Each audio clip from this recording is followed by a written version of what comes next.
Ciao amici del bosco, avete deciso come scaldarvi questo inverno?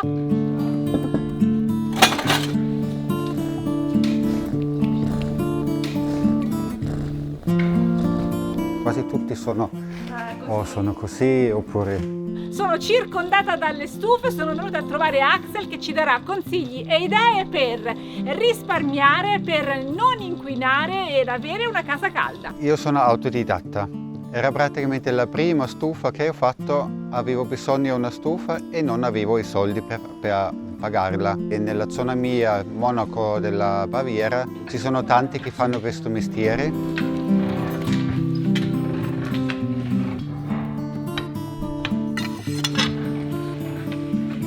Ho chiesto un pochino in giro di aiuto, ho studiato tanto dai libri, così mi sono fatto la prima, da solo.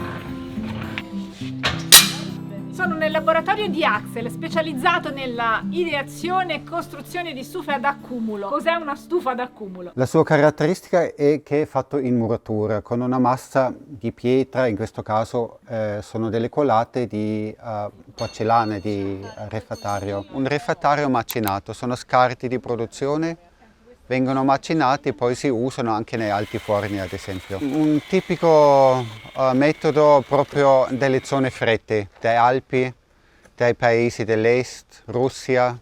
Questo sistema di stufe là esiste. Ad esempio a Campania intorno a Monaco direi almeno la metà delle persone, ognuno ce l'ha una stufa o una stufa di questo genere. Si accende un fuoco come in tutte le stufe. Solo dopo un pochino, circa un'ora di fuoco, la massa della stufa, tutta la muratura intorno, riesce a accumulare l'energia del fuoco. Si spegne il fuoco e per il fatto che tutta la massa ha accumulato l'energia e il calore, riesce a rilasciare il calore per alcune ore, di solito intorno di 8-12 ore addirittura.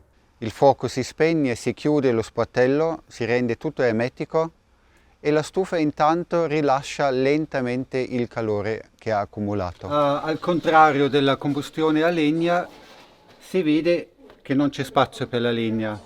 Invece si riempie dall'alto questo cilindro fino a questi fori che si vedono. In questa sezione si vede bene che da sotto può arrivare dell'aria e invece anche di lato può passare dell'aria che entra poi in questi fori. L'aria che entra da sotto regola la quantità del gas che si crea. Più aria metto, più gas c'è, meno aria metto, meno gas c'è, vuol dire la fiamma diventa più alta, meno alta. Invece l'aria che passa qua di lato è proprio la ossidazione, vuol dire la accensione del gas. Quindi per orientarsi, questa base è un isolante da terra. Questa ce la dobbiamo immaginare tutta chiusa all'infuori di questa parte qui, dove mettiamo un cassettino che regola la quantità di aria da far entrare. Qui sopra ci sarà l'altra componente della stufa dove c'è lo sportello per il riempimento del nostro cilindro. Come si progetta? Ci sono delle regole base da rispettare? Sì, il progetto inizia tendenzialmente dall'ambiente. Vuol dire io devo capire quanto grande è l'ambiente, quanto energia mi serve per scaldare questo ambiente e poi dopo devo chiedermi quanta legna devo mettere per avere il calore per scaldare l'ambiente. Dopo so la camera di combustione dove si accende il fuoco sarà grande come serve e dopo ce l'ho l'energia del caldo dei fumi e devo dimensionare praticamente i fumi che si raffreddano dentro la stufa, rilasciano il caldo sulla stufa per uscire abbastanza fretta nella canna fumaria. Questo che vedete qui sono proprio i manufatti grezzi. Poi dopo vengono rivestiti a gusto del proprietario che chiede la stufa. Io di solito lavoro o a base un rivestimento con l'intonaco a base di argilla o a base di calce. Questo è praticamente il cilindro della carica per pellet per la stufa, è lo stesso cilindro che vediamo qua dentro. Riempendo questo cilindro col pellet riusciamo a scaldare nei momenti più freddi dell'inverno una stanza di 25 metri quadri per 8 ore. Primo modello che vediamo, una stufa funzionante attiva nella tua officina, Axel. Come funziona questa? Questa stufa adesso, ad esempio, si vede come grandezza, come superficie scalderebbe circa 20-25 metri quadri. Non si calcolano i volumi, vuol dire non c'entra se la stanza ha 4 metri o 2 metri e mezzo, perché va come i raggi del sole, che non devi scaldare tutto il volume. In questo caso è una stufa che funziona a pirolisi, tramite pirolisi, è una gasificazione della legna. Di solito si usa il pellet, in questo caso oppure anche del cipato, un legno tritato. In verità si potrebbe usare un po' di tutto. Tradizionalmente è la legna. In teoria si potrebbe usare tutto quello che è organico. Però io potrei usare, ad esempio, se la prendo direttamente, gusci di noci, la legna tritata, nocciolo di prugne, di pesche, di frutto praticamente.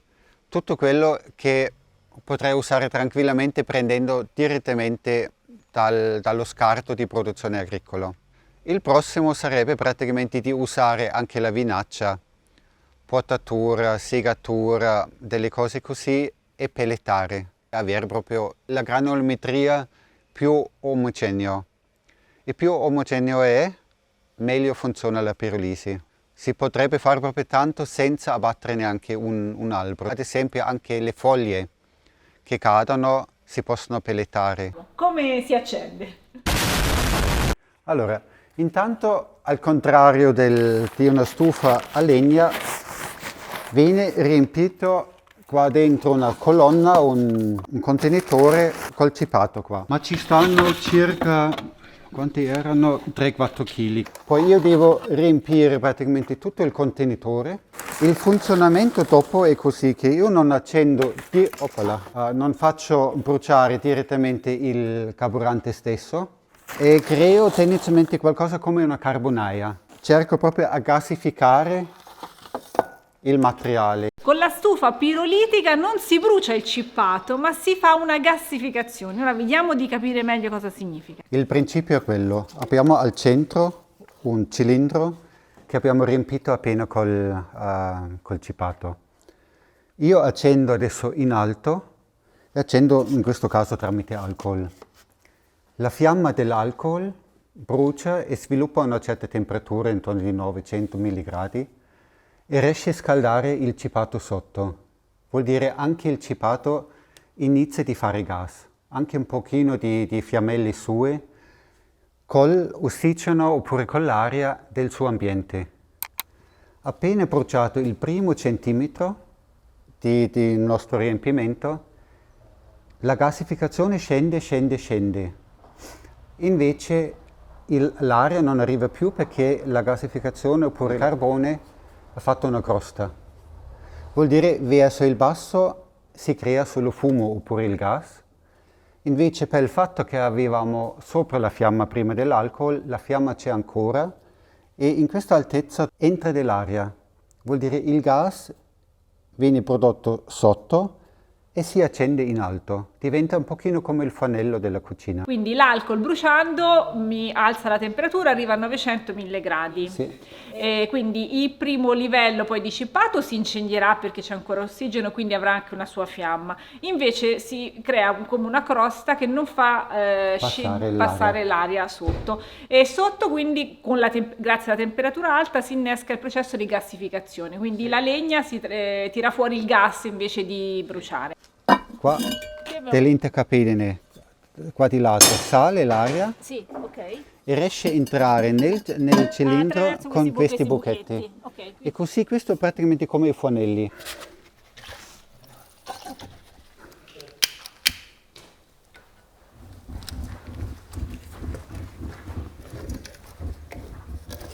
Questa fiamma bellissima va avanti 2 o 3 ore, quindi una grande compagnia anche, atmosfera proprio di calore. Sì.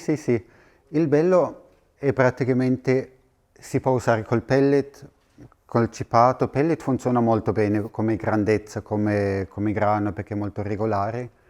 Però rispetto alla classica stufa a pellet, la fiamma è naturale, non c'è una ventola, non è acetata e quello fa compagnia anche. Dopo quanto tempo dall'accensione abbiamo l'effetto riscaldante? La stufa d'accumulo di solito si dice che non dovrebbe mai spegnersi, non dovrebbe raffreddarsi, vuol dire si accende una volta mattina, una volta la sera, così rimane sempre proprio calda. La prima volta però ci vuole circa un'ora e mezzo che passa proprio il caldo da dentro a fuori. Questo tipo di combustione che residui lascia? Quindi cosa rimane alla fine nella zona combustione e cosa esce soprattutto dal tubo sul camino? E praticamente così la combustione è talmente pulita che riesce a gasificare, bruciare tutte le sostanze della legna, del cipato, che rimane veramente solo la cenere minerale. Vuol dire in questo caso saranno 2-3 cucchiai di cenere. Come emissione praticamente non posso dire a zero, però si abbassa tanto e empiricamente si vede benissimo che non esce più fumo. Addirittura anche non si sente neanche il fumo che sa come legno caldo, come la sauna. La resa della legna, quando uso la legna, la resa è molto alta, perché comunque con questo sistema si può creare una combustione talmente buona, perché l'ambiente è molto caldo, vuol dire non si raffredda la fiamma e riesce a fare una combustione tendenzialmente completa. Solo per il fatto che i fumi per poter far funzionare il tiraccio della canna a fumare devono uscire con una certa temperatura, sacrifica un pochino del calore. Però si arriva su 80-85% di resa senza problemi, con delle emissioni molto buone. Se si va in un paese come la Svizzera, che sappiamo sono molto corretti, se il vigile vede dall'esterno più di 5 minuti il fumo proprio visibile denso, ti dà la multa. Perché si sa una stufa di questo genere, se funziona bene, ti fa uscire il fumo trasparente, pulito. Parliamo di costi. Ma se si parla di una stufa proprio completamente pagato di un artigiano che viene, che monta, eccetera, ad esempio una stufa da cucinare che scalda i suoi 25-30 metri costerà tra 4.500 e 6.000 euro. C'è molto lavoro praticamente a farlo, anche soprattutto su misura, c'è anche un bel po' di lavoro di progetto, il risparmio viene dopo. Si può anche fare in proprio questa stufa seguendo dei corsi, tu organizzi i corsi, cosa si impara nel corso? Sì. Come detto, io la mia prima stufa ho fatto per il problema di non avere il denaro per poter pagare qualcuno. Vuol dire si può. Ad esempio una stufa piccola così, su quale si può cucinare, molto semplice nella sua struttura, ce l'ha un percorso di fumo anche dentro che scalderà circa 20 metri quadri. Ho fatto il disegno proprio per un corso di 4 giorni, vuol dire si impara la teoria, come calcolare, eccetera, eccetera, e si impara tutto per poter farsi anche in casa. Questo tipo di combustione ha dei rischi diversi rispetto a una stufa normale? Rischiamo qualcosa? Sul punto di vista che tanti hanno paura del monossido, eccetera, in casa, praticamente non fa più niente, perché per il fatto che la combustione è talmente pulita, quello che era un CO, il monossido, prende tanto ossigeno che diventa tutto CO2. Sempre una stufa ad accumulo, quindi un bel materiale che trattiene calore e che ce lo restituisce lentamente, ma in questo caso il combustibile è più tradizionale, la legna. Come funziona in questo caso con la legna? Metti la legna, però si vede già non c'è la griglia, ad esempio. La griglia è nata quando si usava il carbone. In verità la legna non avrebbe bisogno della griglia. Spesso addirittura si mette una lastra di refrattario e subito si consuma anche meno legna, perché con la griglia brucia troppo velocemente. Quindi una stufa tradizionale economica con la griglia possiamo già correggerla mettendo un refrattario invece di far scendere la cenere. Sì. Una cosa molto interessante sulle stufe da cucinare è quello che la maggior parte lo sa, che la camera di combustione è molto vicino alla piastra da cucinare e si crede che così è più caldo e si cucina meglio. Invece se si mette più giù la legna, la fiamma finisce appena sotto la piastra e il vantaggio è che la fiamma non si spegne, perché la fiamma toccando la piastra inizia a spegnersi e si vede dopo proprio dai fiocchi di fulicine. Se abbasso la legna, la fiamma finisce prima, non fa fulicine e la resa molto molto più alta. Comunque è una stufa diversa da una normale stufa economica con qualche accorgimento. Come diventa più efficiente? Con l'accumulo sempre. In questo caso, ad esempio, abbiamo sul lato sinistro la camera di combustione. La fiamma finisce più o meno qua, il fumo comunque con 900 gradi passa e sopra ho scelto di fare la piastra piccola e di usare solo 2 cerchi. Vuol dire c'è poco dispersione all'aria e c'ha il piano sopra anche riesce a accumulare e rilasciare dopo. Invece sul lato destro scende una volta il fumo e risale. Vuol dire rilascia tutto il suo calore sul corpo della stufa di nuovo. Qualche altro accorgimento per modificare la nostra stufa economica in una stufa più efficiente? Quindi abbiamo detto un bel pannello refrattario al posto della griglia. Cos'altro possiamo fare senza cambiare la stufa?